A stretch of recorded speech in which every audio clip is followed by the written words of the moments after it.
એક દ્રષ્ટાંત દો, કોઈ જ્ઞાતિનું નામ નહીં દો, પણ એક દીકરાને ભણાવ્યો અને ડોક્ટર બન્યો. અને ડોક્ટર બન્યા પછી ભાઈ ના જે એની બા ગુજરી ગયા અને ડોક્ટર પ્રમાણે લગ્ન થાય એ પ્રમાણે મેડમ મળ્યા. અને પછી અહીંથી કોઈ કહેવાય તમારા બાપાને કફ થઈ ગયો, શરદી બહુ થઈ ગઈ છે અને તમે સાહેબ આંટો મારો.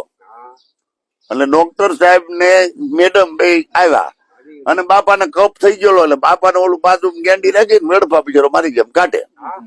આ બધું જોયા પછી આને કીધું બાપાને આપણે ત્યાં લઈ જવા. ઓલે કીધું બાપાને લઈ જાવ તો હું જાઉં.